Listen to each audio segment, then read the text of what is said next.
Hi, this is Edwene Gaines. I'm here to tell you a story of another thing that happened to me in Ecuador.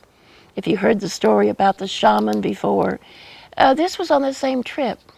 We flew in on two separate little biplanes to the middle of the rainforest to live for a while with the Shuar Indians.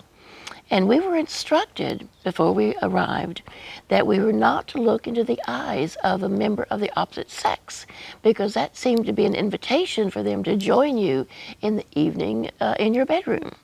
And so I was very careful. I had my hat on, pulled down low, and my dark glasses on. I was being very cautious. And it's a very interesting group, these Shuar Indians.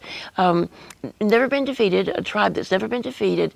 And they're still warriors. And they go out every day and they gather their own food. And one of the tools they use is this beautiful spear that they carve out of this very hard wood. This one has a lovely snake carved on it. And I saw that spear, and for me, it was a work of art, and I really wanted it. And you know, in my book, The Four Spiritual Laws of Prosperity, I talk about goal setting. Well, my goal became, get that spear.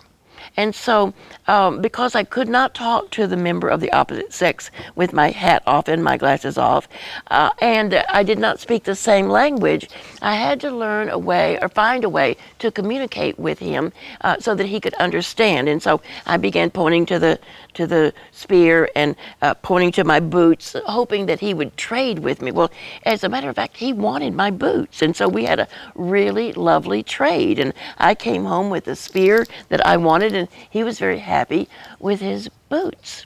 Now, after I got my spear and I was showing it to other members of our group, everybody in the group wanted a spear. So they were all out trading their jackets and their hats and their boots and their vests to these other warriors so that they could take a spear home with them. And so we were all excited. We all got our spears. Even the leader of the group got his spear. And so when we're ready to come home, I want you to get the picture. There are 16 of us and 3 guides walking into the airport carrying our spears like this. We never gave it a thought. People were flying away from us thinking we were a warring tribe coming to the airport. So when we started to check in, the people at the counter said, "Oh, you cannot carry that on board. You're going to have to check it."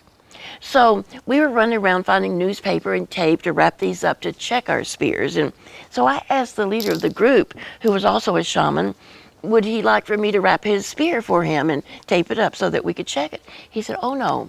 He said, "I'm going to shapeshift my spear."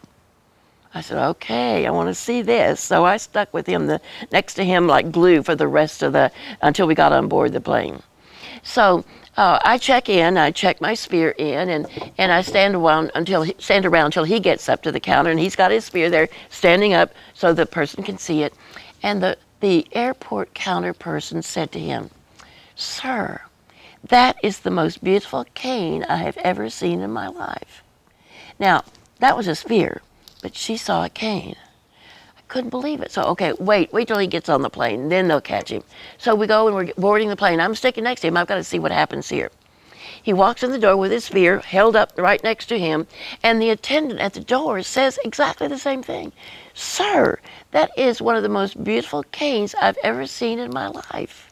He walked on in, he said thank you. He put his cane in the overhead compartment, sat down, looked at me, and winked. Now, folks, what happened there?